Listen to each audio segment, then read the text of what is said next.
sir. We got the play-in Hardwood show here over on the Rump Your Sports channel. My guy, Big T, with me today here. Two-man booth. And fuck you, Bean Air. All right? Get the fuck out of here, okay? Trying to shit on me. We haven't even gone live, and I'm already getting shit, Tony, about my height. But we got a nice little 2-game slate here. We got the finish of the play-in series here. We got the Heat and the Bulls. And then you got Sacramento and New Orleans. All the teams pretty much are down, guys, and it makes it for a really interesting DFS slate. We're going to talk DFS. We'll talk some betting here. Me and Tony are going to go over some of the other series prices for the remaining playoffs. So we'll get into that in a sec, but going to throw it over to my guy, Big T. Big T, you feeling ready for the playoffs to start tomorrow? I'm feeling ready. Oh, yeah. Well, we talked about it on the whatever a couple days ago when we did the show, but I love it when they get into the series because of adjustments. Like with these games, it's one game and done, and you don't get to see the adjustments, and that's what I love in these series. To be honest, too, the other night, I didn't do great either game. I felt like I missed some pretty easy spots, and I did do good the one day, but the other day I felt like I missed some stuff. But I like getting into the series because each game as it goes on, I always hate game ones the most, which on the weekend, on Saturday, Sunday, they're not don't get me wrong. I love the slates that I'm going to put. I don't like them as much though as game 2, 3, 4. And then really when you get into game 6, game 7, that's when I really like it. And when I start getting excited, but like you said, 4-game series. Oh, get this freaking Phallic on here with it. I was going to say, you ruined it. I was about to say, talking about getting excited. Look at this man we got, K Phallic. And it looks like K Phallic. How do I change his name? Did you shave your head to make it kind of like glow? It's glowing up there right now. I guess the lights are nice and shiny today. I don't know. It looks like you gave it a nice fresh shave. I mean, I don't know. Looks pretty good up there. I'll just say that. Boynton Jr. Boynton Jr. This guy comes in yesterday, JSU, just making fun of me so hard about my Jace Peterson in baseball, and he starts throwing these stats at me like Boynton always does. Like he's 2 for 38 on Thursdays at 3 p.m. and he's got a 143 WRC plus against left-handers. And I said, you know what, Phallic, I'm going to whoop your ass in the showdown. And that's what I did. I got in there and I whooped him. Did you own him? Did you send him the screenshot after? He sent it at 12:45 in the morning. Yeah, it went right in there when I saw it. And to be honest, this is the truth. I always tell it. When I pulled up the standings, I thought he would have beat me because my team wasn't too good. So I'm like, then when I saw him below me, I was like, oh yeah, that bastard. Can we talk about this? First of all, the stat that I sent him was that Mr. Jace Peterson is 1 for 19 on the season. And he's like, well, not tonight. And after last night, Mr. Jace Peterson is now 1 for 22. He's a winner, though. He hit one rollover grounder that I could have hit it harder.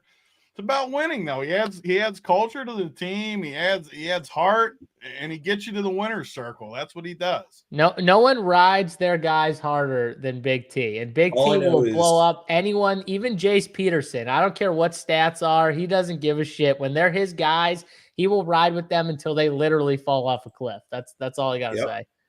Yep. So I am also will say though, I did get again I did get our relief pitcher correct again for like the 3rd day in a row. So I'll take that W at least. He put a big boy score up too. He got 1 inning, 13 pitches, 3 strikeouts. That's a big boy score. You know, it'd be an even bigger boy score if they gave us fucking double points or whatever, 1.5 or whatever it used to be. Never coming back. That ship has sailed. I know. We've moved on from that one. Those were the good days, though. A lot of people don't remember those days. Well, speaking of Boynton, we do have to give a little shout out to Boynton, by the way, because I'm pretty sure that he helped some members have some nice little shippers on the short slate last night. We had some nice little screenshots going yesterday, not just the showdown that you guys were talking about, but that 3-game slate, that early 3-game slate, because obviously we do content for all the sports. We don't just do content for, like the big slates or anything. We do content for every slate. And pretty much Boynton's core, I think, smashed. I saw a bunch of screenshots in there. And shout out to Mangone also for the small slate the night before, where a member played $69 and won $25K. Impossible to lose playing $69. I knew Tony was going to say is that the trick that I just haven't thought of yet? Is that I have to make everything I might play equal 69 bucks in MLB tonight on the late slate just for that member. I need to go up. add $5 more to my NBA slate today. It's at a 64 is the final two numbers. You guys don't do that? I do that every time. I always, if I'm like at the end, I always get it to a number I like every single time. Yeah, 44 or 69. Always the two numbers. Or an even. If I can't get to one of them and it's like at like an even 500 or something, I leave it too. Oh, like you're I have to have some sort of number. You're a sicko. You're literally OCD to the core. I mean, like, that's ridiculous. No, I never do that. I never once thought like, oh shit, I have $1,000 or $1,020. I got to get it up to $1,069 or a number that I like $1,003, like for AI. Like too. Like if I'm up like $883 on the day or something, I'll like make my next bet to where it's an even 1,000 or 2,000 or whatever. Yeah, you're a sicko. Phallic, you don't do that stuff, do you? No, I just literally said this. I don't understand. Am I going to go enter the NBA single entry $5 double up to get myself to a 69? Yeah, that's what I do. That's literally what he says he does. No, there's always a $5 single entry like normal tournament. Always. Yeah, but I've already entered it. There's more than one though, because I always get in a bunch of those $5. Okay. Yeah, you're gonna get in it. You're gonna ship the screenshot later tonight, and I'm gonna send you another one GIF, and then it's gonna be a nice little evening. Yep. Well, I need to understand what Duncan Robinson is doing tonight for me to win this slate. So, well, best of luck there. We're gonna give our best guesses on the slate. Obviously, this is a free show. Hit the thumbs up. If you're not subscribed to the YouTube channel, you can click the subscribe button. We will be on tomorrow. Me and Rubio will be on tomorrow morning, I think around 10 a.m. That will be premium for the members. And we do have single sport packages now. So if you want just the NBA, just the playoffs, the remaining playoffs, you can do weekly or monthly or just for the rest of the NBA playoffs packages, just for the single sports. So, and we have that for baseball if you want to play baseball, golf.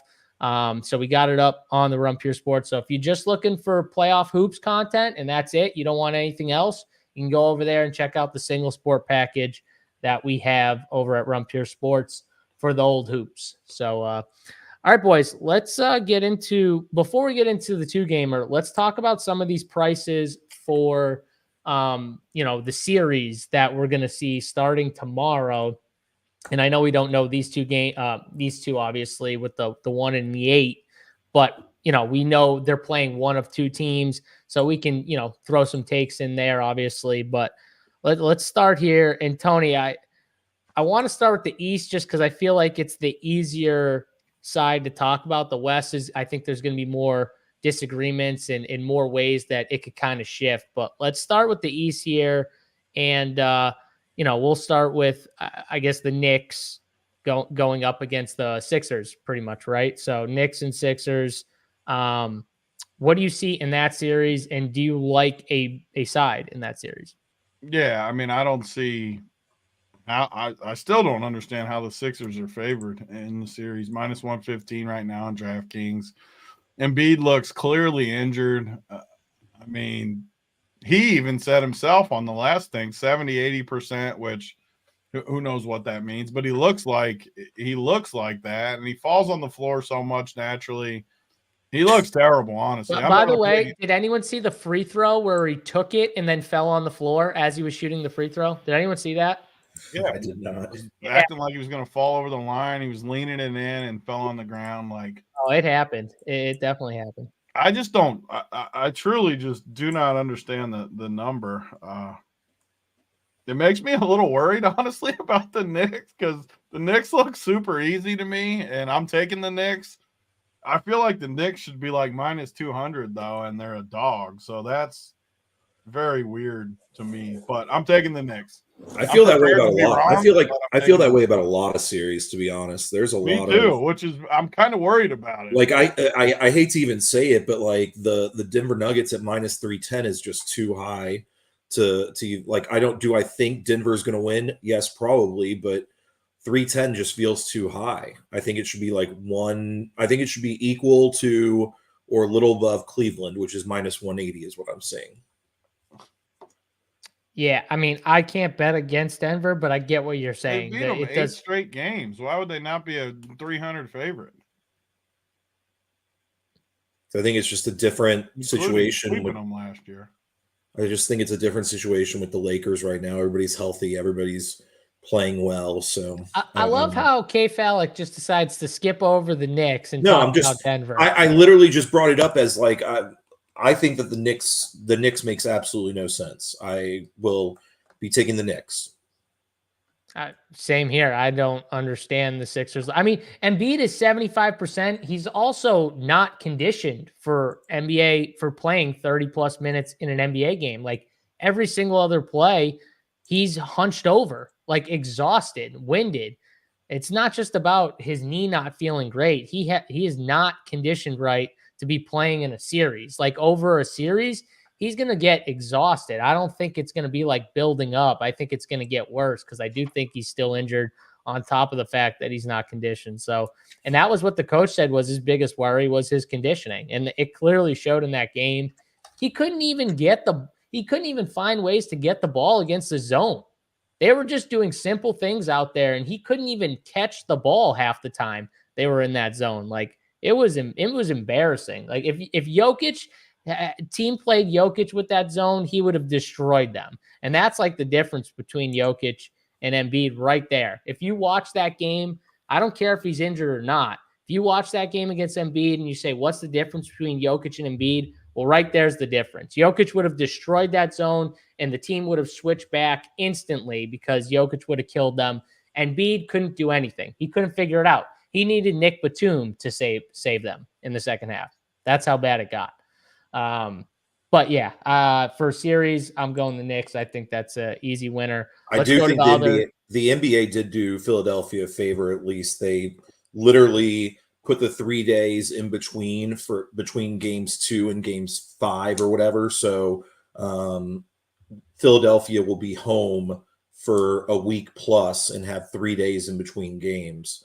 So they did at least do a favor to Embiid on that one, where he's going to be home and able to get all of the reconditioning that he needs or can get. Not needs, he needs more than that, but that he can get for a full week. The NBA wants as many stars as possible to go as deep as possible in the draft. So, I mean, in the playoff series. So, like, obviously, they want Embiid, Giannis, all that stuff. So, it kind of makes sense. But Cavs minus 180 for the series here against the Orlando Magic, plus 150 for the Magic. Tony, what do you got here in this series? This is one of the tougher ones for me, but I don't think the Magic are going to win a series this year. I do think they're somewhat talented, and I don't love Cleveland, but I got to take Cleveland here. I just don't see the Magic winning a series. They're too quick along. I think a younger team. I don't know. I wouldn't be stunned because the Cavs have looked kind of weak coming into the playoffs, but I think they've been there. I got to take the Cavs. Yeah, I feel like the veterans, like, you got the better player overall, the better guard anyways. Paolo might get there eventually, but I don't think he's there yet. And I got to go with them too. I think there's too much firepower on that side. I won't be stunned though if the Magic win for sure. Like, I'm not going crazy on betting the Cavs. I like the Knicks way more than I like the Cavs. 100%. I think it could be a tough series still for the Cavs. I just think the Cavs. I still got to take the side with the best trouble player. Scoring too, for sure. Like, they're bet the unders. I'm going to bet the unders in that series for sure. 100%. Falik, Cavs, Magic. Yeah, I think the Cavs are one of the best teams 1 through 6, and I think that's what's going to make an interesting playoff run for Cleveland is that they can play 6 to 8 guys and be perfectly fine. They did it against Indiana towards the end of the season, and it makes a lot of sense. You can literally throw out your starting five with LeVert, who isn't starting five for 23, 24 teams in the NBA. And then you have a bench, and then your other two are Niang and Okoro. They're just, I think 1 through 8 is a nice setup for the Cavs where you don't have to go too deep during the playoffs, hopefully. Yeah, I agree. Pacers and Bucks. Pacers -120 for the series. Obviously, Giannis's health is a big thing with this series. They said he's not going to be ready to start. I mean, I didn't really like the Bucks in the way they were anyways. I'm going to roll with the Pacers here. I think that they're a tough matchup anyways for this Bucks team. They played them tough all year. They've beaten them multiple times in the first, whatever they called that in or out series. I forget what it was early in the season, the play-in tournament. They beat them. And I just think they're a tough team. I think in transition, they're going to get them. They're going to give them fits. And the Bucks have struggled this year guarding in transition. So, yeah, give me the Pacers. Tony, what do you got here? Pacers, Bucks. Yeah, I don't like the Bucks. Giannis is banged up, and who knows how much he'll play too. Got to take the Pacers are kind of good at everything the Bucks are weak at too. They like to play in transition. The Bucks suck in transition. I don't love the Pacers. Again, this is why the East is hard for me, because I hate the East. Like I just really don't like any of the teams. So yeah, because we're talking about teams that you don't like. I don't like the Pacers. I mean, I do not feel good about the Pacers, but I like them better than the Bucks, especially if Giannis somehow doesn't play. So yeah, I'm on the Pacers. Yep, Falik, what do you got? I'm on the Bucks.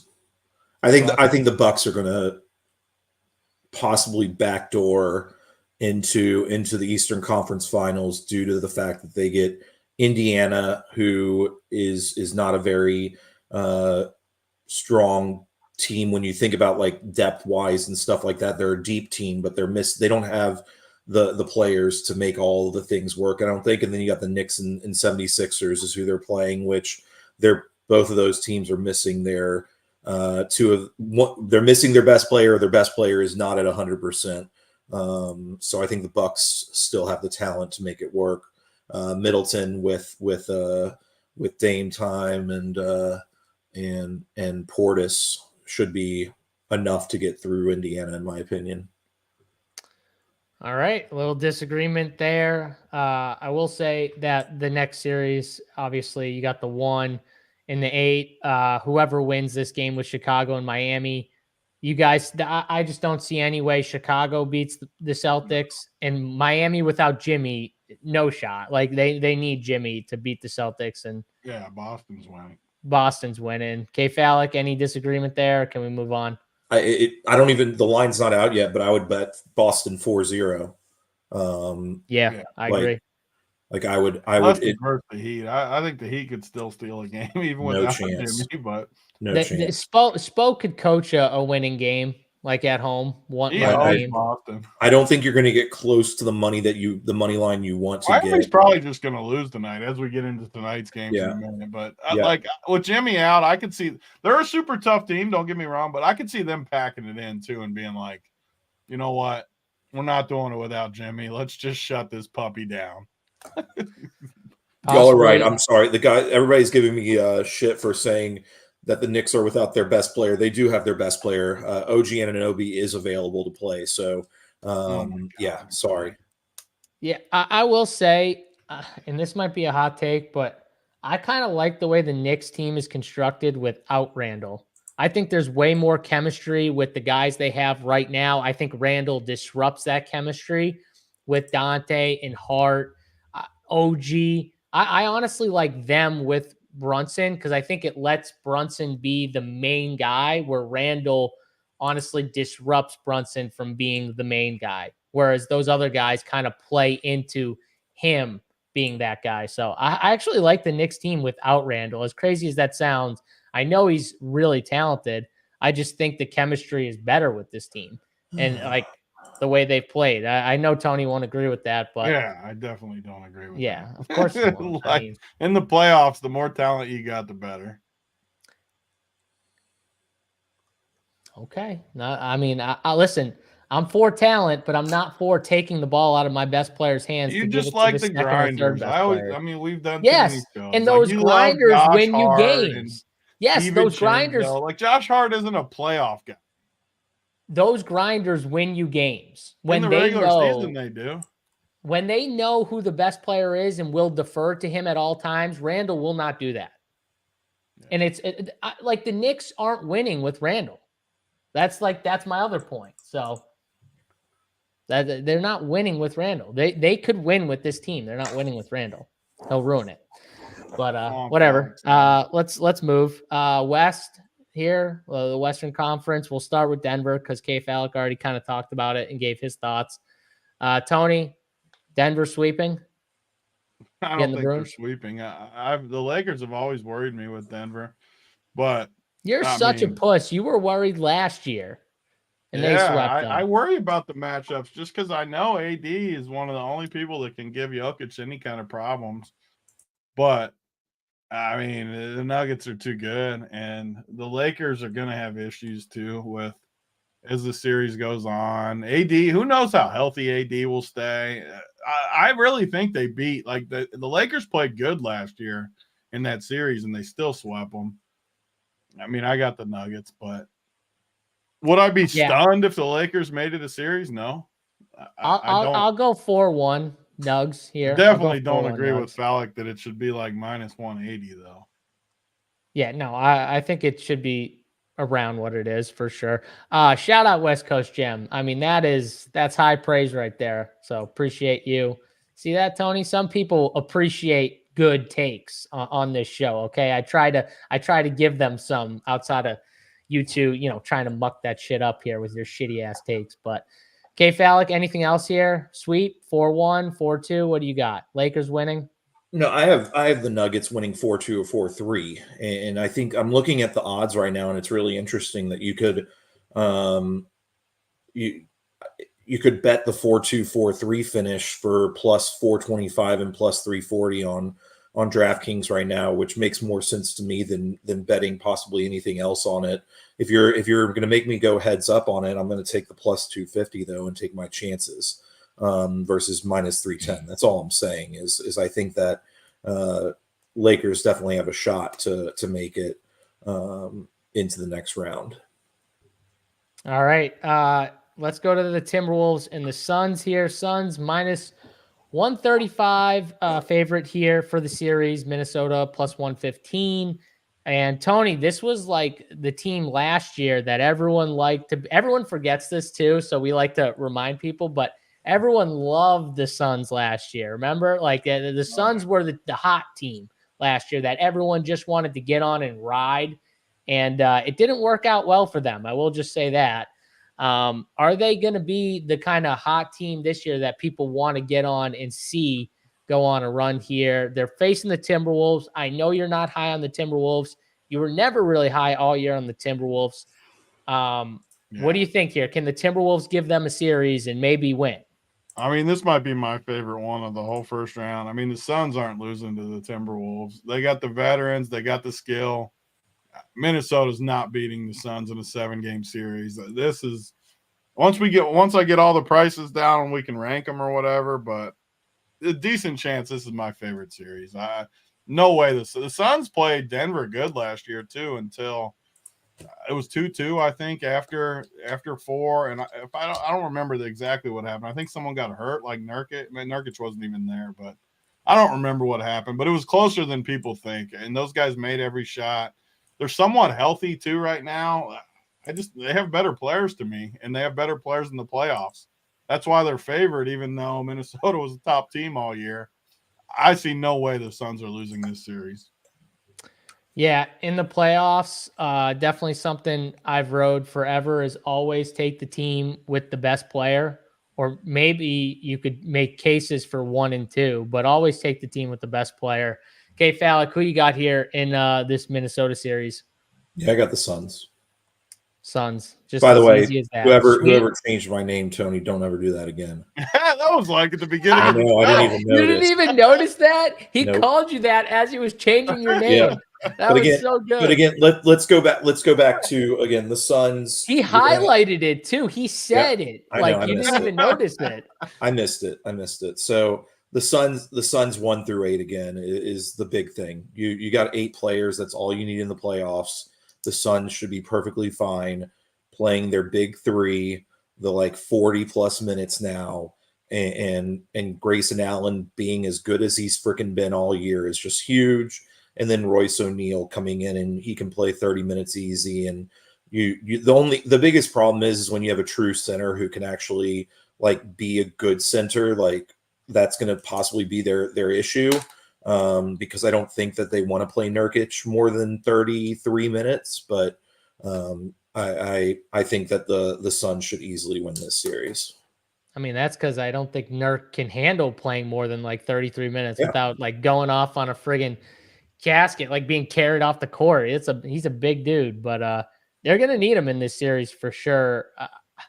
I got issues though, like the Book better than Ant. Like, no, he's not. Not better complete basketball player. He might be a better like bucket getter. Like if you just said, go get me a bucket, yeah, but he's not a better basketball player. Like all around, Ant is way better.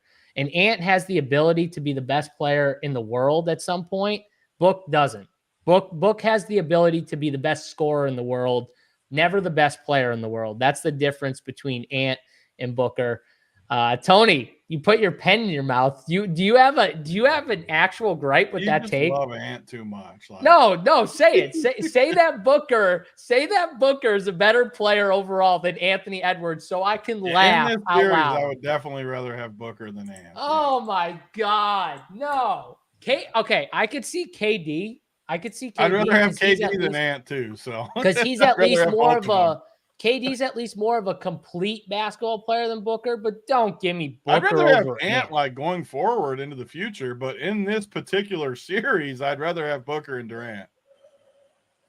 You just said Booker and Durant. Okay, Tony. I think Ant's Booker the third best player in the series.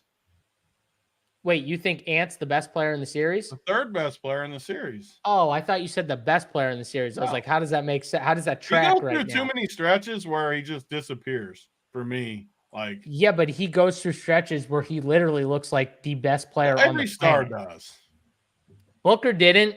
Booker just did last year in the playoffs versus Denver. He went for 50 twice. Yes, the dude is a bucket getter, but don't tell me he's the best player. He's not even the best player on his team. He's not. KD's the best player on his team. And listen, Devin Booker, if he's the best player on your team, you're never winning. Ant, if he's the best player on your team, you can win. That's the difference. That tells me all I need to know. He needs KD.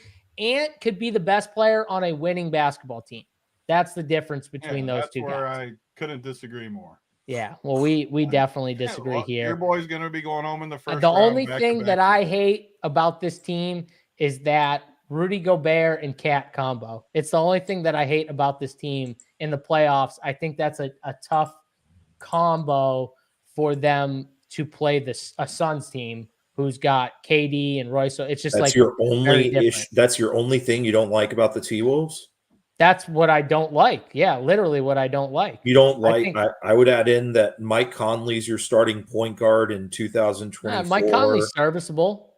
Like you literally have 3 guys on the court at times that can barely do anything offensively. And that's why they can't score at the end of the game. The problem is if you have someone to lock up Ant and to literally just deny, that can be their issue. Is if they don't have Cat. And there's just like this series. I need to go really big on this series. There's no way Minnesota's winning. I gotta bet Minnesota just out of my praise for Anthony Edwards, and hopefully he gets it done for me here. Because on top of it, they're gonna like try to bring Cat back, who's not in shape either, that's and what I like don't injured like. too, and like the Suns aren't dead to win the West either. Like the Suns are not. But this is also a nightmare for Naz Reid. Also, like there's no good. Like this is just a nightmare situation for them, in my opinion. Well, yeah, because the matchups are going to be absolutely exposed. I do think it's the worst possible matchup for Minnesota, and that even includes Denver. It is because I want to pick Minnesota to win the first round, and it's literally they gave Denver a better series than I think they would have, or I think they will Phoenix last year. I think like, Of course, yeah. That's the annoying part. And just it's a knowing gift basketball that like I the do. Suns are only minus 135. That's just a gift. Yeah, I mean, it is kind of crazy. They're only minus 135. Honestly, the more I look at it. All right, let's get into the last. I mean, this is the most interesting series, in my opinion, of the entire playoffs. First round, Dallas and the Clippers.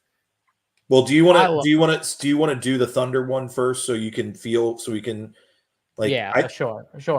Let's do that one. I think that one's really interesting too. Like, if Sacramento makes it through, I think the Thunder. Like, honestly, if the Pelicans would have made it through, I thought I was going to pick the Pelicans for sure. But even now, Sacramento making it through, I think it's interesting against this Thunder squad. Thunder are not a deep team at all. So I have a lot of interest in whoever the number 8 seed is. I hope it's going to be plus 200 or more, which I think it could be. And I'd take the 8 seed in a second. Interesting. I don't think the 8th seed has a chance without Zion, without Malik Monk and Kevin Huerter. I think those are in series. Those are in one game or 2 games, whatever. Anyone can win like one game, but in a series where you got to win, I can't see them beating SGA and Jalen Williams, who are just 2 beasts. Even like De'Aaron Fox, Sabonis. Okay. They're close. I think that's going to be a tough task for in a series, either of those teams to beat. So I can't take them over OKC. Tony, can you take one of New Orleans or Sacramento against this OKC team? Could you see it? I mean, it's going to come down to price for me. If it's anywhere above plus 200, I will definitely be with Phallic on the dog, but it's going to be price dependent. Like, I don't like OKC. It's almost like an East series for me where I don't like OKC. I would play any of the other teams in the West for sure. I'm looking at the other 7 teams. I would play any of the other teams. If New Orleans had Zion, I would honestly pick the Pelicans. And who knows with Zion too? Like, it's his hammy. Who knows if he's close to good? I mean, these 7-game series go a while too. So we just watched Jimmy Butler play on one leg for 3 quarters, and we watched Zion with 3 minutes left in a basketball game that was tied. He threw a towel and walked to the locker room. Not even limped. Walked to the, and I'm not saying he was hurt or not. I'm telling you right now, though, that dude quit with his team needing him at the end of the game. Jimmy Butler, you would have had to drag his ass off that floor. The only reason why he was off the floor at the very end of the game is because he knew at that point he was a detriment to his team. And he sat out, but he played as long as he could with that injury. Zion, I don't care what he had. Like, you could have been a decoy for all that matters. Like, dude, if you can walk around, you stay in that game and you give your team everything you have. Like, it's just sad. No heart. I don't like guys with no heart, but yeah, I mean, and I do think that the Pelicans, I'm kind of on Phallic's side. I just don't like the Thunder.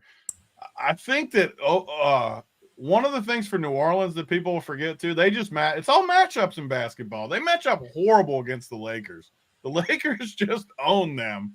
And I think they match up better against other teams where you don't have a guy like LeBron that can just literally crush your soul, even at this age. I mean, like when they play OKC, yeah, Shea's amazing, but they got really good defenders that they can throw his way. I don't know. And they got length. And those defenders have like big length too. So like Herb Jones, Trey Murphy, I would give them a shot. OKC's not deep of guys that scare you. They have 3 guys that scare you. Like it's literally 3 guys, and I think a really good coach. I guess I'm more on because I think we're gonna get plus 200 too. Like, so I think I'm more on Phallic. But if it comes out and it's like 160 or something, I'll probably be on OKC.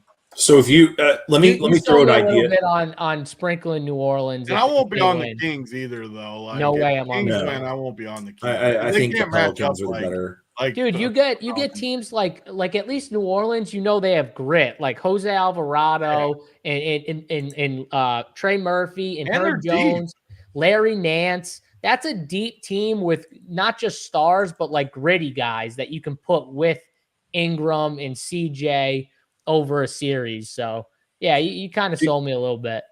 Do you think the Nuggets get through to the conference finals? Like, no question. Like, do you feel very confident in that? No question. They're going to have to beat the Lakers and then the Suns. And then the just like Suns. last year. Yeah.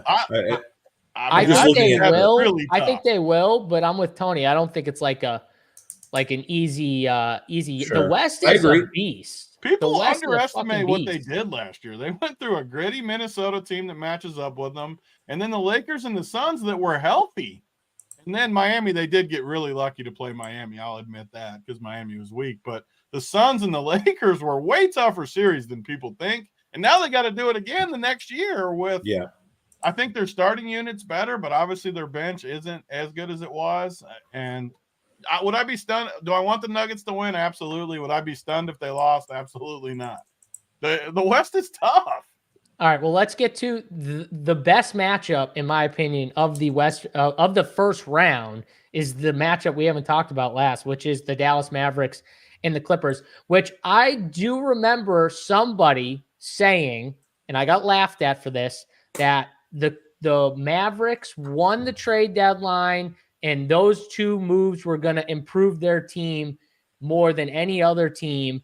And honestly, I haven't been on the show since the trade deadline because I said. And that honestly, as well the second half. Well, K Falik, you haven't been on shows literally, and I can't even remember the last time you were on a damn show. MVP too, though. But wait, what'd you say? I remember you saying something about Luka winning MVP. I do remember saying something about betting him at 20-1. I do remember that, saying that that's ridiculous that he's 20-1 and everyone should bet that because Jokic and I forget who else. SGA. So you can still get it. I think he was 12 or 14. Hold on, I'm gonna look right now. I'm calling your ass out. Probably not even up anymore. I'm calling your ass out. No, don't you walk away from this right now while I have you. Still up, like Jokic. I have you right now. Let's see here. Luka's 17-1. Yeah, so you get that's you crazy. can still get it. It's a value. Oh no, that's Finals MVP. What am I saying? That's Finals can't MVP. Still be up. Jokic won. It can't still be up. I was gonna say that's Finals MVP. That's not MVP. I know it was lower than that though before it went off. So. Yeah, at one point it was down to like 8-1 or something. Yeah, my point was that the number was too high. That was my only point. Was the number was too high, but. Jokic, I got no issues if he wins. I'll have more of an issue with SGA winning. I mean, Jokic is going to win, so it's not even. No, but I'm saying there were people out there, like I know Stephen A. Smith said that he voted for SGA. There were people out there that voted He was the only one. Like they said, it would have been unanimous without it. Oh, really? Okay. He stopped it from being unanimous because he's a donkey. There were more people that I think wanted to pick him that maybe just couldn't, but I love SGA, but I don't know how you could. I don't know how you could do that this year. Is there anything better than watching Travis on delay arguing about a statement that I was? Does he ever watch it live? Do you think, or is it just always? No, he watches it on like 2x speed and tries to like catch up. But like, and then I was chat while being behind. Let me say again, just like JSU said that the Dallas trade was going to make them one of the best teams in the league and be the biggest difference makers. I said the same thing about OG when that happened. I said, "What if?" I remember in the chat you said that. And I'm totally kidding, Mangone, that he's the best player. But I will say that was a big difference for their team, is that it allowed them to do a lot more things with their team. Now, Falik, you could make the case that he's the difference maker. That's not being the best player. That's not being the best player, but the difference maker in winning and losing, like. Those are guys like OG. Aaron Gordon. The Nuggets aren't winning without Aaron Gordon. Yeah. See? So yeah. That's another unknown about these playoffs, too, that people need to understand. Like all these teams are one injury away from not winning it. You got to stay healthy, too. Like if the Nuggets lose any of their starting five, they're significantly worse. Like significantly worse. Everyone forgets, too, the Nuggets don't have Bruce Brown. He's not walking. He was huge in the playoffs, and they don't have him this year. They have Christian Brown, who I think they hope can be that guy, or maybe Peyton Watson. His name correctly. Did I say his name correctly? Yeah. Oh, okay. Okay, good. They still say it wrong on TV. It drives me nuts. Braun. I've been saying Braun forever. I've been saying it forever, so I know for sure. But I'll still say from behind the scenes though. So everyone uses this. I love Bruce Brown too. From inside the freaking thing, the most important people, Calvin Booth, who makes all the decisions, would not have traded this year Peyton Watson or Christian Brown for Bruce Brown. Like, he wouldn't do it. So inside the organization, they value their two guys they have now more than him, which I don't know if I totally agree with it, especially offensively. But I'm just saying the Nuggets have hit on everything. So they're more than comfortable with what they got. I would agree with the Peyton Watson thing because I think his upside is crazy. I mean, his upside is ridiculous. I don't think Christian Brown's upside is crazy. I think he could be a Bruce Brown. Like, he could be that guy. He's only got to be better than he was last year or equal. Yeah, but I think Peyton Watson's upside is way more than Bruce Brown. It's like an actual 3-and-D, like, legit player with great defensive upside. So, all right, so this series though, Clippers. I need everyone's takes. Clippers and Dallas. I know JBC loves the Clippers. I already talked to him about this series on another show. I love Dallas. I've already talked about this. Dallas owns the Clippers. Luka owns the Clippers. I think he's going to own them here. I think this series could go 6 or 7, though. This is one of the series that I think is going to be a back and forth one, and we're going to see it go, up to the wire here. What do you guys see with this series, Valak? The first thing I'll say is Kawhi has to be healthy. Paul George, Kawhi, and James Harden have to play 40 minutes each in these games. Their depth is their biggest issue, I think. If they're healthy, if they're playing 40 plus minutes every game, give me the Clippers. But I am very worried that Kawhi is not healthy. I think that being able to keep Zubac on the floor is a big. This is a good point, Valak. Good thing to add. West Coast Gem, are they ever healthy? Sure. Like, seriously. The answer is they've been healthy quite a bit this season, and when they're not healthy, they don't play well. When they're healthy, they play well. Yeah, it's similar. It feels like it kind of feels like that when Brooklyn had all those guys, and it's like, okay, once one goes down, it's like a domino effect. Like, if one of those Clippers guys goes down, they're done. Like, absolutely done. So I mean, one of them's already down, Kawhi. Yeah, but is he for sure out? He hasn't played. I mean, no, he'll probably play, but he hasn't played in 3 weeks. But he's still going to play. I'm just saying, he's always hurt. He's always hurt. So I just put him down as playing unhealthy. They're not going to blow it up because they got this new arena coming. Mari Donizzi is saying to blow it up if they lose in the first round. They just can't do it. Blow it up if you're the Clippers. Like, yeah, you're the Clippers. Just you're in contention. Like, there's no reason to. Yeah. So Falix on the Clippers. I'm on the Mavericks. Tony, break the tie. Who are you on, Clippers or Mavericks? I mean, I absolutely love the Mavs. The Mavs aren't losing to the Clippers. The Clippers just aren't a playoff team. They always get an injury. They always come up short. And I just think they have no answer for Luka. Like, Luka is just too good. And we might as well just pick it out because I think it's the Nuggets and the Mavs for sure in the Western Conference Finals. I'm honestly more confident in the Mavs to make the Western Finals with their draw than I am the Nuggets. Yeah, because you like where they are in the bracket. You like the Nuggets have to play the two teams I fear, the Lakers and the Suns. Yeah, you honestly would rather Clippers, OKC. who I don't fear the Clippers, and I don't fear OKC or whoever they play. So yeah, I think the Mavs got the best draw there is. And honestly, if the Suns or the Lakers win, I think the Mavs could win the West. Yeah, what is the Mavs to win the West right now? I don't think the Mavs are one team I don't fear as Denver. Like, if that's the Western Conference Finals, I don't fear them at all. I think the Nuggets match up great. 7-1. It's terrible. 7-1. Terrible. Yeah, 7-1. Yeah, I know the best one I think is the Knicks still to win the East at 11-1. It was 12 or 14-1 2 days ago, but I still think that's the best one with the odds just because the East is so bad and I don't like the two teams ahead of them. So still think that's the best one. And then like Tony said, with the odds, the Lakers, they were higher before that game. So I would have bet them before the game. I think they were 18-1. Now they're 11-1. So yeah, but I like it. Mavericks here. That's all the playoff talk for the series. Let's get into the 2 games tonight here, which we kind of gave away some of the stuff here, but you got the Bulls and the Heat, 1.5 point spread, 206 total. And then, the Kings and the Pelicans, 1 point spread, 210.5 total here. Tony, the Heat are at home. They're favorites just by 1.5. I like the under in this game at 206, honestly. You got the Bulls who play slow and in the half court, and you got the Heat who we just saw like their offense.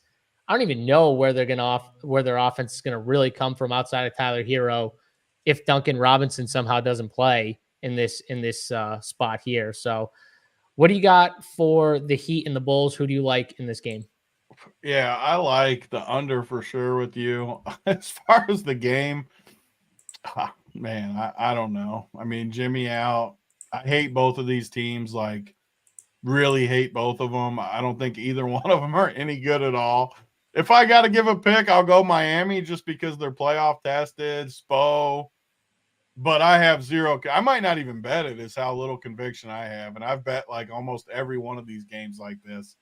I have zero conviction in it, though. I do have conviction in the under with you, though. I like the under. For my pick, I guess give me Miami. But I think it's a close game and low scoring, and whoever hits a shot at the end wins. I think it's a close game. Yeah, I mean, that's 2-0 how I feel. 2-0 game. It's the whoever hits the last shot. Yeah, the only thing I'll say, Tony, is you got one team in the Heat who I trust, Spo. You got the other team in the Bulls who, at the end of a game, last second, I think DDR is the one I trust the most on the court of anyone. So it's kind of like I think they have the veteran who I trust more on the Bulls, but Spo is definitely an advantage for the Heat. You still got like important stuff too that I know Fallick always looks at this stuff, which is important. Like if Caruso's out, that's a big injury for Miami. He's the best perimeter defender in the league. He's very good on defense, and he can hit open shots too. And I don't think if he does play, he's banged up he'll probably try to play because he's Caruso. He's a tough guy like JSU likes. But just because he plays doesn't mean he's healthy, and he needs to be healthy.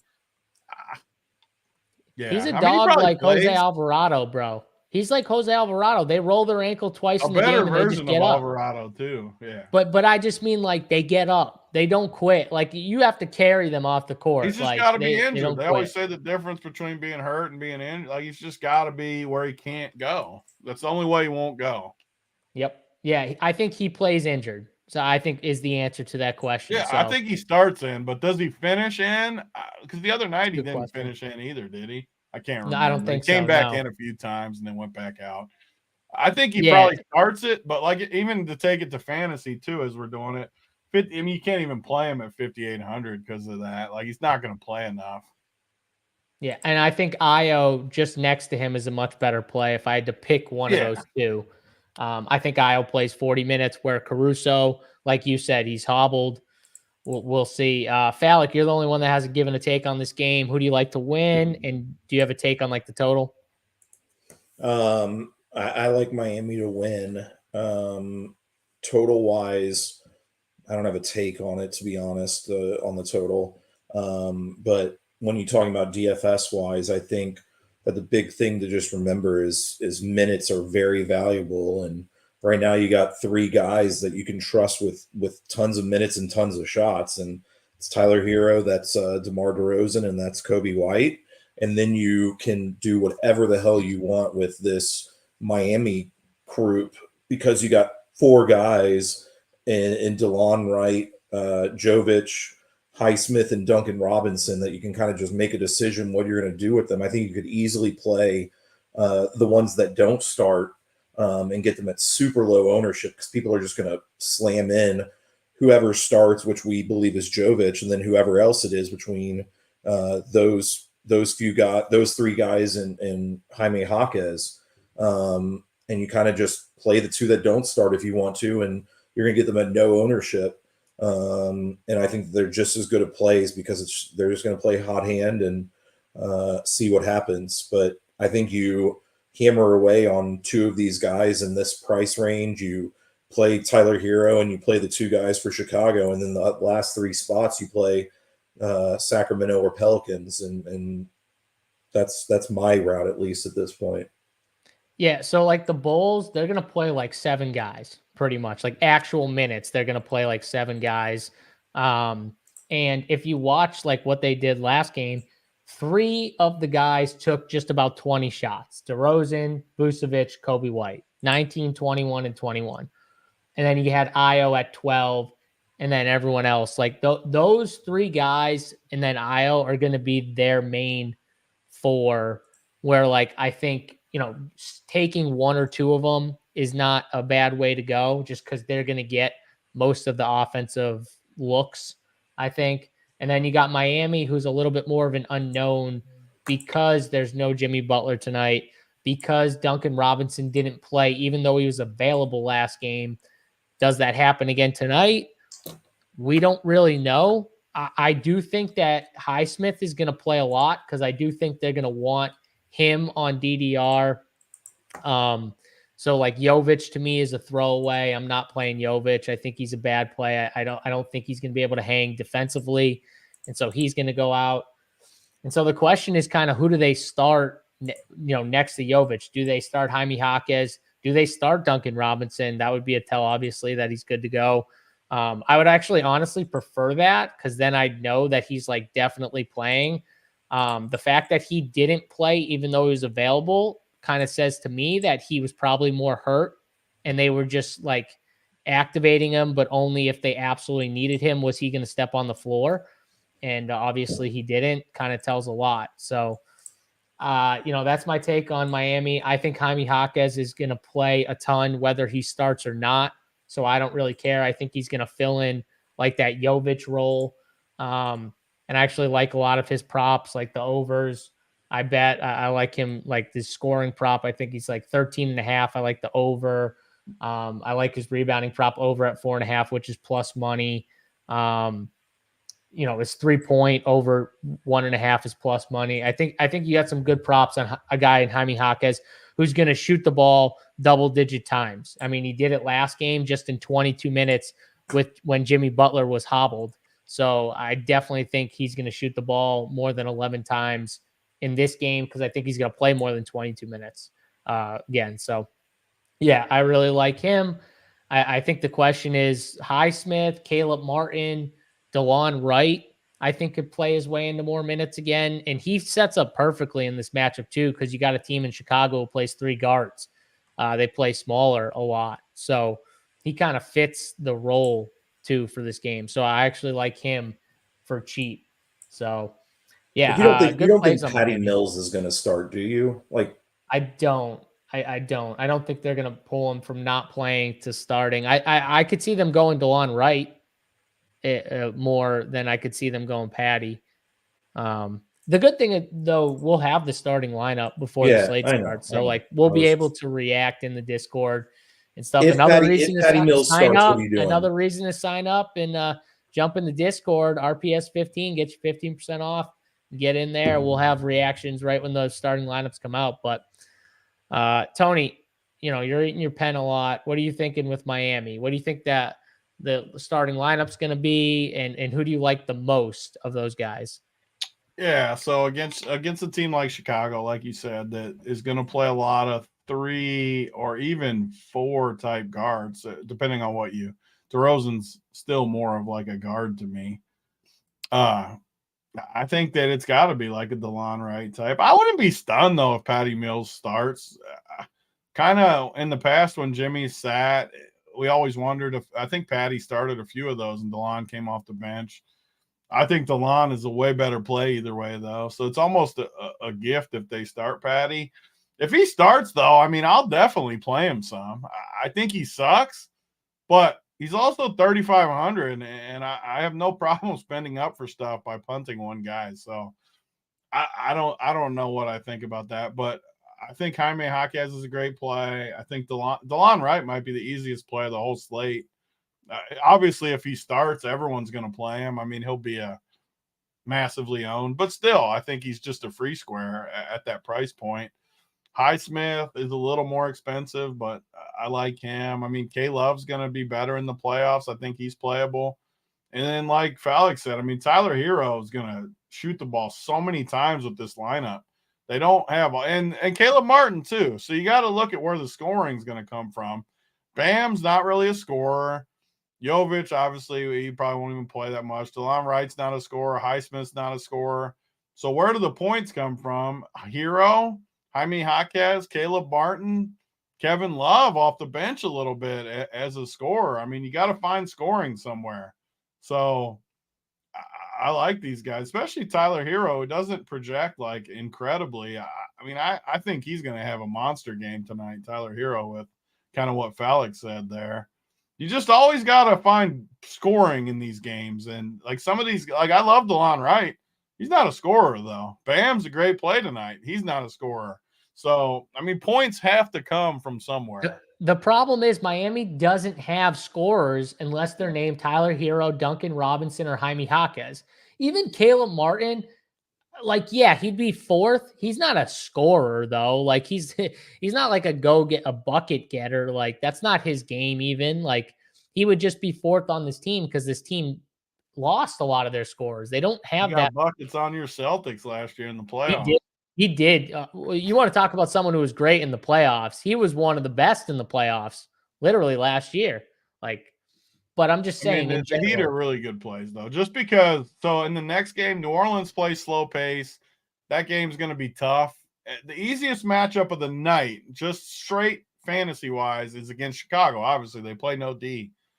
Miami plays great D. So, like, these Miami guys should be the best plays as far as pure matchup because Chicago plays no D.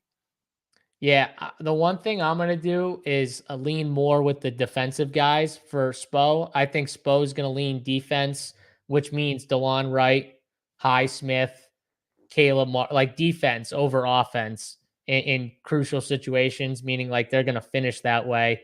Because I was stunned that Highsmith was on the floor at the end of the game last. I thought they needed more offense. I thought they needed Caleb Martin out there. I think that was a mistake, honestly, personally. But, you know, he likes guys like Highsmith out there at the end of the game. And I can't see anyone else guarding DDR at the end of the game unless Highsmith's in foul trouble. So I think it can definitely go both ways, though. If they need scoring, Highsmith could definitely get played off the court. Benair post. Jim, think about this, though, Tony. Jimmy Butler was on one leg standing in the corner at the end of the game. Highsmith was playing good, though. Not touching the ball at all, and they left Highsmith in that game. He was playing good. But I'm just saying, though, he's still a liability. Point, like, all it takes is him struggling, and he's just going to go to the bench. Yeah, I think it's going to be tougher in this spot because I think they're going to need someone like him on DDR. I like this bet, with him and DeLon Wright on the floor and Bam.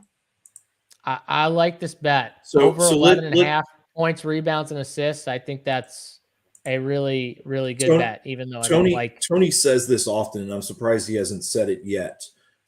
This is a floor slate. This is not a find the ceilings it's kind of definitely a floor slate. I agree with you there.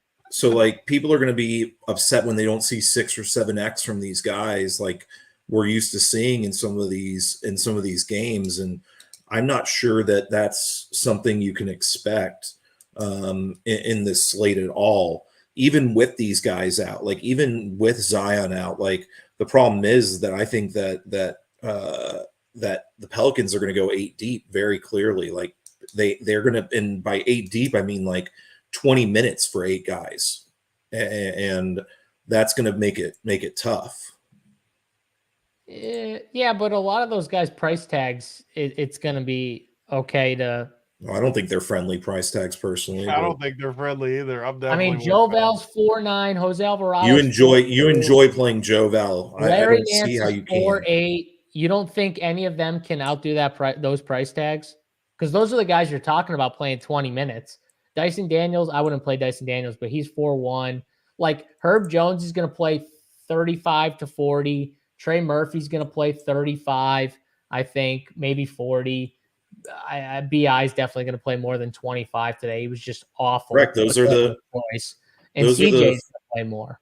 Trey Murphy and Larry Nance and Herb Jones are the floor plays that I'm talking about. Like I think that those are the floor plays that you should be considering for New Orleans versus playing any of these other pieces possibly. Yeah, but those pieces are better point per minute pieces than. So I don't know what you're saying. You're saying they're bad plays, but you got to play them over. No, I think they're some of tough plays compared to playing a Miami 4K guy and fitting in De'Aaron Fox or fitting in Hero or like it you can only these Miami guys are not too cheap, but compared to the guys that are these guys like Larry, like I don't see how you can play to Larry Nance over many of these Miami guys personally. So you don't think Larry Nance is like a better play than Jovic, Highsmith, DeLon? I don't How do you know. not think Larry Nance is a better play than those guys? I don't understand that take. I'm literally confused. Right? Someone explain it to me then. Larry I don't Nance understand. Played 28 and 31 minutes the last two games and crushed. That's what I'm saying. How is he not a better play? I don't get it. Because I'm talking more about Caleb Martin and Jaime Jaquez and all those guys. Oh, Yeah, now but you went up a tier though. They're priced higher. $300, $400. Yeah, but like Yeah. Larry Nance is the same exact price as those Miami guys I don't like, Jovic and Highsmith. I'm Duncan playing Nance Robinson. definitely over those guys. Okay. Yeah, the only way I I'm not playing I'm not playing him over Jaime Jaquez though. Okay. I mean, Jaime Jaquez could be the best play on the Heat point per dollar. Like, Especially if Hero somehow misses shots again and they got to play through Jaime. I think they're going to need Jaime out there anyways. They just need offense out. They can't just run through Tyler Hero. They can't unless Bam is like crushing. That'd be the only way I think is if like offensively Bam is just Bam on fire. just never crushes. So That's what I'm saying. So I just don't see how even when Bam plays great, he doesn't like crush offensively. That's yeah. So I think it's going to be tough. All right. So Sacramento and New Orleans. I'm on New Orleans. I'm going to say they win this game here at home. I think it's very similar though to the Chicago-Miami game. I think it's tough. Obviously a close spread. Tony, who are you on for this game? Yeah, I like New Orleans. I think it's a bounce back from CJ McCollum. I was heavy on him the other night. I'm definitely playing him tonight. A veteran like that shot that bad, and now he gets the best possible matchup against Sacramento, who he always crushes this team, and Sacramento just sucks against guards. So I know Keon Ellis and Davion Mitchell are pretty good defenders, and they make them a little better than Monk even.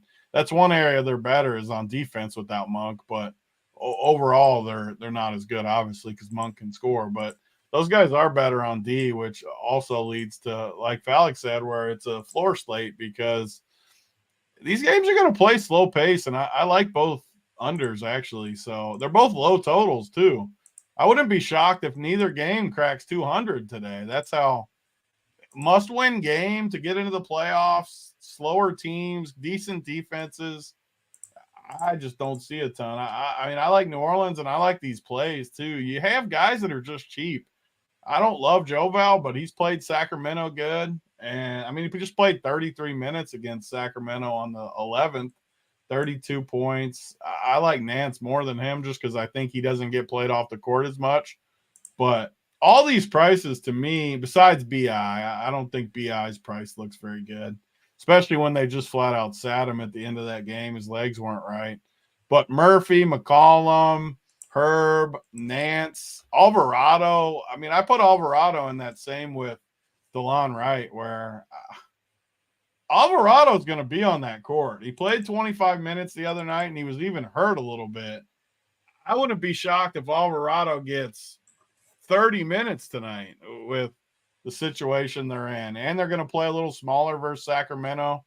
So I really like the sides I like the most are definitely Miami and New Orleans, where you just got better matchups. Sacramento, the advantage they have is you have the two best upper tier guys of the slate with Sabonis, obviously, and Fox, where they're really good plays, but they also, New Orleans is a good defense, and it's tough. So with the pricing, there's not that many cheapies out there unless you full punt with somebody. I do like Fox and Sabonis a bunch, but and Keegan Murray's going to shoot a bunch, but I don't know if I need them though. Yeah, I think it's a tough spot for guys like Fox and Sabonis. Not an easy matchup for these type of guys, especially Fox with the length that Herb Jones and Trey like that. And then they can switch it up and put someone like Jose Alvarado on him just to annoy him for a few minutes. Like I think they got a lot of guys that can give them issues here. Not that Sacramento doesn't have their own pesky defender. I mean, Keon Ellis is a great defender. Davion Mitchell's a great defender when he's out there on ball. I thought Keegan Murray played awesome on defense last game. I thought he was very good on defense and offense, obviously. So, K. Falik, what do you like? What Falik said about Sabonis and Fox, where the floors are worth something, like just flat out just floors. I mean, these guys are safer than anybody up top, especially Sabonis. Like, I'd be stunned if he doesn't get 50 tonight, which – is there anyone else on the slate that I'd be stunned if they didn't get 50? No. I mean, so there is an advantage to just being that guy on this slate. Yeah, and honestly, like center, I think there's better guard plays than there are center plays, to be honest. Like, I much rather spend it at guard than I would center. If I was going to, though, it's Bam or Sabonis, and it's probably Sabonis in that answer. So wait, backtrack on that. You said they're better guard than center plays, or did you say that? Oh yeah, like spend up guards or centers. Give me guards all day. I mean, yeah. CJ, So why Tyler did you? Hero. But there's also good spin down guards. Yeah, but I'm just talking about the spend ups. I'm saying if I have to spend up at a position, I'd rather spend up at guard than center.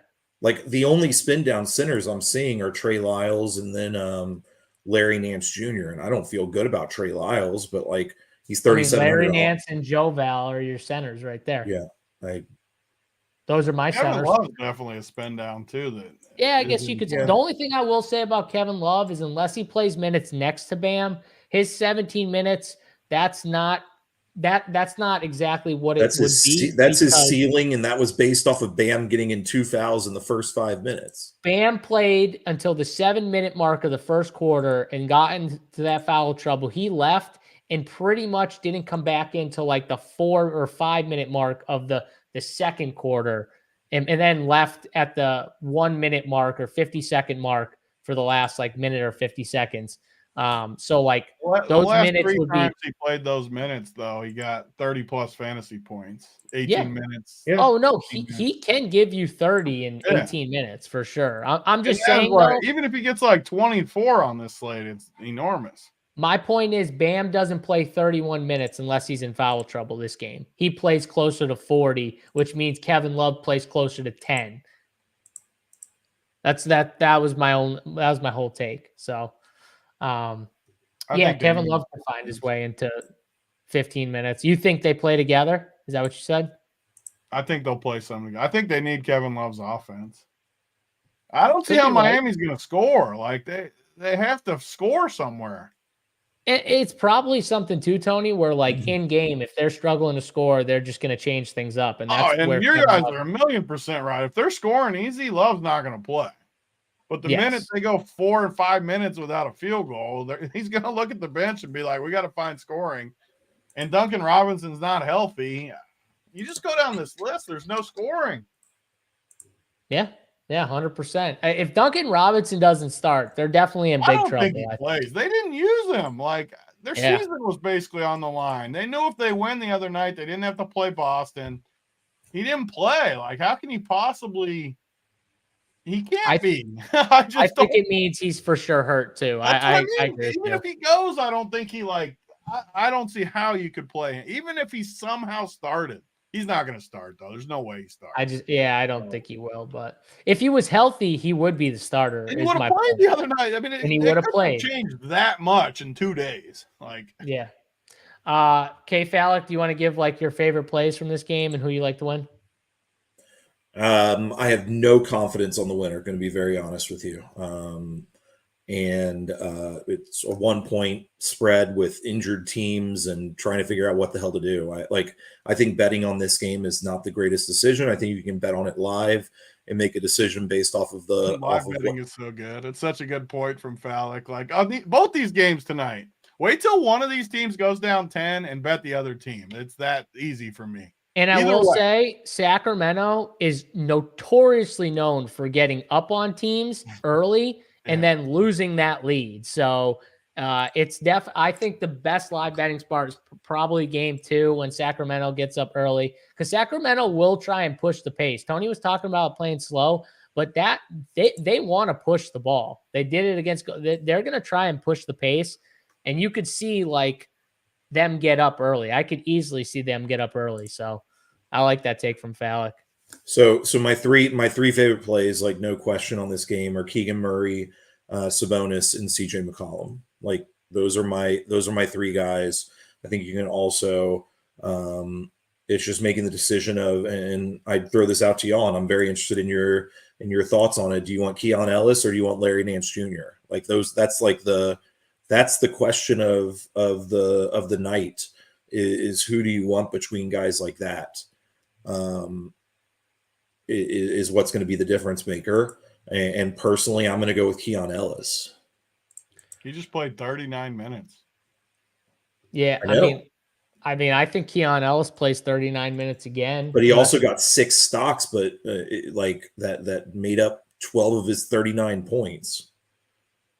He did get 6 stocks, but I will just say this: it's not like there's some guys who get a ton of stocks and it's like kind of fluky. He like creates a lot of these things. Like defensively, he is a beast. Like for sure, and they're gonna put him on the key defender or on the key offensive player that teams are gonna run offense through. You know, like they did against Golden State, and they're gonna do the same thing here. You know, against New Orleans. So, especially without Zion, like CJ is going to get a ton of looks, more without Zion probably. And Keon's going to be in the middle of all those plays. So I probably would lean him too. I also had the take last game that like this is the guy that teams are going to beat them. There's a reason why he took, you know, he went 5 for 8 from the field. He took 4 threes and hit 3 of 4. I'll tell you right now, if that dude shoots, you know, like that again from the field and has that impact offensively plus his defense, that's Sacramento's key to winning, is guys like Keon Ellis having that type of impact in a game that you do not expect to have. So, I mean, I think he's got downside. I think Larry Nance is honestly the safer of the two in a way, but I think his upside is just bigger. Yep.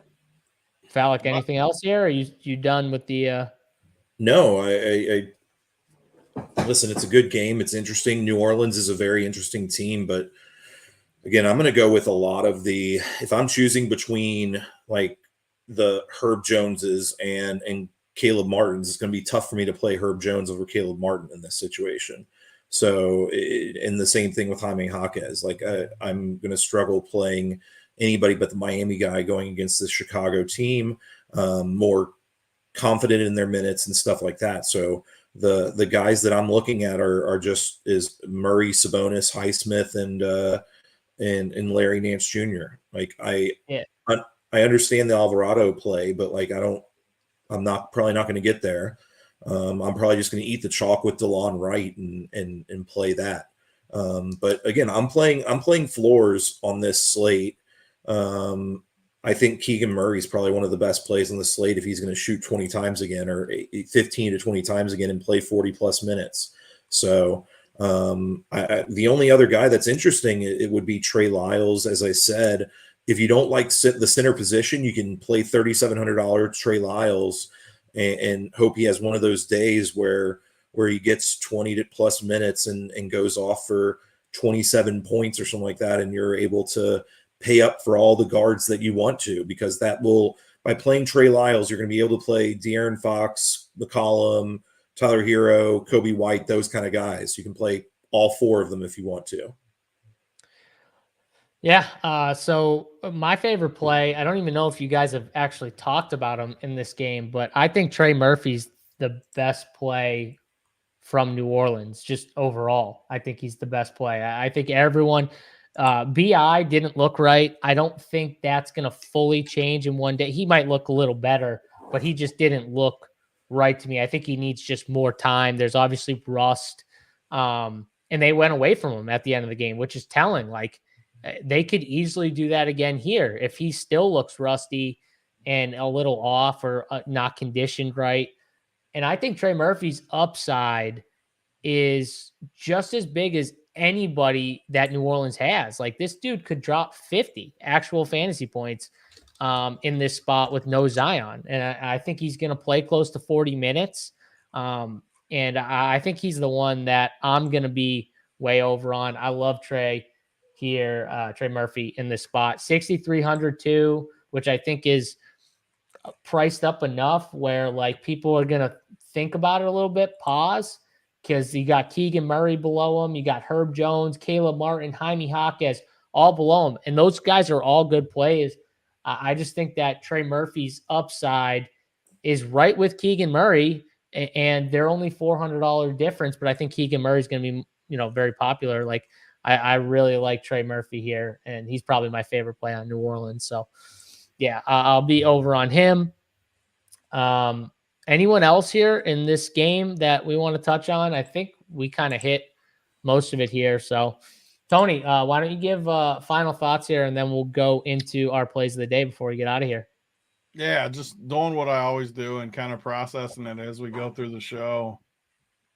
I think the second game is significantly better than the first game. Just looking at it, where these Chicago guys that I like are in a tough matchup versus Miami, who always defends. And I just like the price points and other spots better. So naturally, none of my favorite plays are the Bulls guys. Don't get me wrong. I'm going to play some of DeRozan, Vooch, Kobe. I mean, these guys are going to be in my builds, but in my main build, I don't love it. The Miami guys have a lot more question marks. Even like Hero and Bam, I like, but they're priced up. Again, it's a floor slate, like Falk said. I like some of the mid-range guys, but I don't like them as much as the next game. And when I look at these pieces in the last game, I mean, when you look at Sacramento's side, you got the two studs, which we already talked about plenty. That, I mean, if you play Sabonis or Fox, you're in good shape tonight. I mean, they're just the best like stud plays of the night. And then you got these mid-range guys that I just think are really good plays, like Keegan Murray. I trust him with you guys. I mean, he's going to play a ton. He's going to shoot a bunch, and he's not even 6K, which is a ton of value on this slate. A guy that I don't think you guys talked about that I just keep playing is Harrison Barnes. I mean, he's 4,500. He's played 30-plus minutes all of these games, 32, 41, 31, 34. And he was terrible last game and still got 28. His last 4 games, he's gone for over 28. So the more I look at it, I don't see how Harrison Barnes isn't a better play than all those cheap guys do in the first game. Just eyeballing it, like he's going to play. And then I get to Keon Ellis at 5K. The dude played 39 minutes and 33. He played, 36 against OKC and got 50 fantasy points not long ago. These guys are just really good plays. And even Davion Mitchell's only 3,600 playing minutes. Trey Lyles is cheap. Alex Len is, don't get me wrong. If you want to punt someone, like you can punt a 3,100 guy on these 2-game slates. So basically, like I can make a case for almost every single Sacramento guy and feel good about them. Honestly, every guy I just said, none of those guys I feel bad about at their price points. I think every single play makes sense at their price point. And then I get to New Orleans and it's more of the same. I think CJ McCollum's my favorite play of the slate. I think Trey Murphy's an incredible play. Those are my 2 core plays that were on the sheet. So I was happy JSU said that. I was going to start my teams today with McCollum and Trey Murphy. And then you look at the rest of the – Brandon Ingram's the exception. He's not an accurate price unless he somehow plays. But I don't like Joval usually, but he's 4,900. He's going to have to play Sabonis. That's cheap. That he has upside at 4,900. He does. He could easily get a double-double at 4,900, similar to Nance, where I like both of those guys. I wouldn't play them together because I do think you're a little limited playing them together. But if you play, I think you should play one of them. I can almost guarantee you either Joval or Nance is on the winner tonight. Probably not together, but one of them. And we kind of like Nance more, but like I can't make a case against Joval at 4,900. I just can't. Even if he plays 20 minutes, 4,900 against Sabonis, he's going to have a chance to get a double-double. So I like him. Herb's the one I never like, really, because he's all defense, and he's going to have a tough task tonight with Fox. But he's 5,500. I can play him. He's one of my least favorites, though, but I can play him. Nance, we said. Alvarado, we can play. So, I mean, I just named off 12 guys in this game that I love. So I think the second game significantly better. And honestly, if I want to start my teams like Trey Murphy, McCollum, Sacramento side, I could even say just for a little show core like Keegan and Harrison Barnes. Like, I mean, if you do those four guys, McCollum, Murphy, Barnes, Murray, you got 6,300 for your last four spots.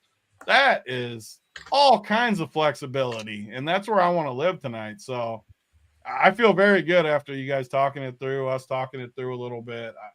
I still like Miami, and I like Chicago. It's a 2-game slate, though, and you got to take stands. And I wouldn't be stunned if that first game plays super ugly and you're almost free rolling going into the second game. Yeah, could I also I'm just going to add on to the Joval a little bit. So Joval played this team 5 times this year. Larry Nance only got to play this team twice. 4 of those games were with Zion that he played, and he averaged 35 fantasy points. So I know Larry Nance didn't play.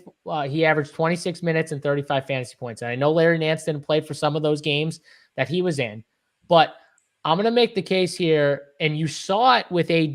They tried it with Anthony Davis. The only problem is they were trying to get him in foul trouble, but Anthony Davis is such a good defender, and he went 1 for 7 from the field. He got 10 rebounds in 20 minutes. So the fact that they tried this against AD, even though Larry Nance was more effective, tells me against a foul-prone center like Sabonis, you don't think the Pelicans are going to come in and their game plan without Zion is going to be, in the beginning, to get Joval involved to try and get Sabonis in foul trouble. You're crazy. They tried to do it against AD. It didn't work.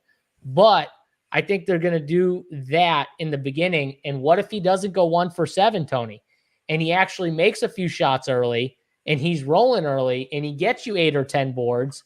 Now you're looking at him going from 18 fantasy points to 26, 28, maybe 30. Not even 5K. Yeah, I think you're going to see him shoot the ball, 5 of the first 10 trips down the floor, or at least attempt to score. They're gonna try and get him the ball and try and get Sabonis in foul trouble, which happens a lot. So I think he's a pretty good play, and I like your take of honestly just playing him or Larry Nance on a lot of my teams and just rolling. I'd be stunned if one of those at those price points. I'd be stunned if one of them wasn't on the winner. Yeah, I think I'm going to roll with Joval because I do feel like he's going to bang against Sabonis and force him into foul trouble, which means he's going to be effective and they're going to roll with him because Sabonis is nothing like AD defensively. So it's going to be a little easier for him to score. So, but yeah, I'm running numbers now and plugging in numbers and getting 4 Kings, 2 Pelicans, and 2 Heat, or 5, 4, 3. That's where I want to live. What you just said, right? Yeah, there. 5. Some of my lineups are 5 and 2s, and stuff like that. It's very.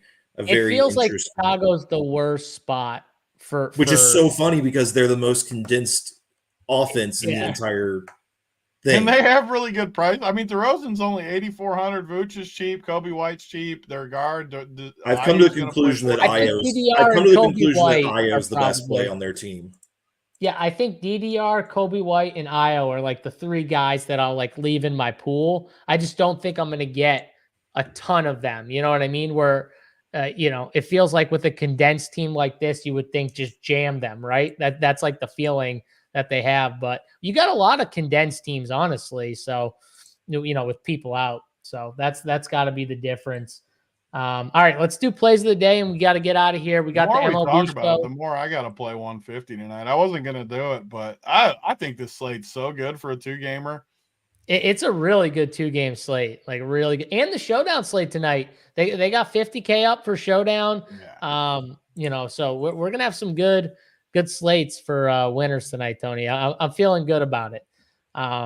Yep. But yeah, we got the baseball show coming up in about 10 minutes here, 4:45. Stevie Boynton, DC, and Stats will take you guys for some baseball winners.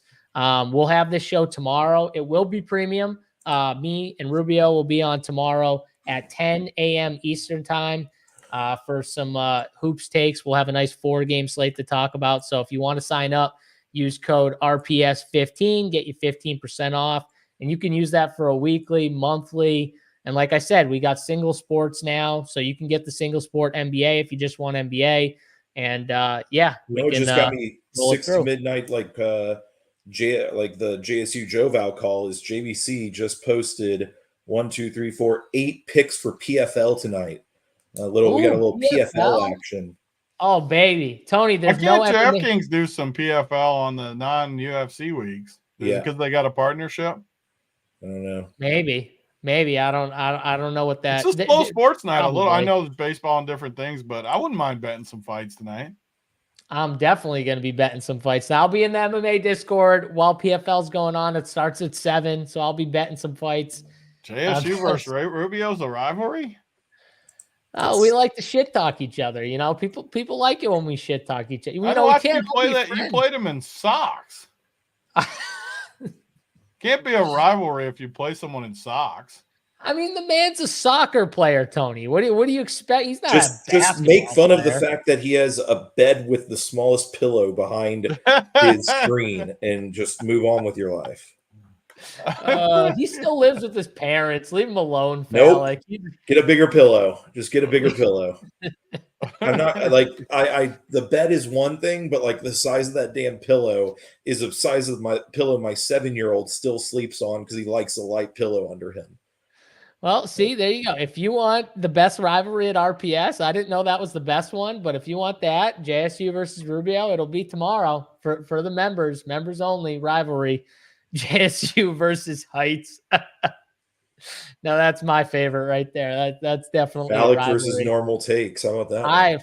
I'll still say I'll beat the shit out of Tony if we had to. I fucking shorts versus talls. Give me the shorts all day at Rumpier. We'll whoop all of you. Wiley, Tony, all the tall guys. All the tall guys. They're all the nice ones. We'll own your asses, Tony. Absolutely run through you. Same-handedness. Oh. Alec versus normal takes. That one's pretty good too. Those are all pretty good ones. I like that. All right, plays of the day here. We got to give them. Obviously, we'll have our core plays up a little later. But Valak, let's go with you first here. What's your play of the day? It can be, you can give if you want to give like a stud and just like a cheaper guy, you can. But I'll give a chalk and a less chalk, I guess, is what I'll do. Keegan Murray is the chalky play, and then Io is my less chalky play tonight. Keegan Murray and Io. All right, Io's definitely a different play. Tony, you got an old workbench play for the people? Yeah, so I came into the show with I don't know what these guys are going to be owned. It's a 2-game slate though, so whatever. The 2 guys I came into the show with, I'm just going to give them as my play. CJ McCollum is like my stud. I wanted to play. I played him the other night. He killed me. He was awful. One of the worst games I've ever seen. Comes back tonight in a great matchup, though. I have to come back with him. And then Trey Murphy, same team. I was happy JSU got on him, too. Made me feel even better about it.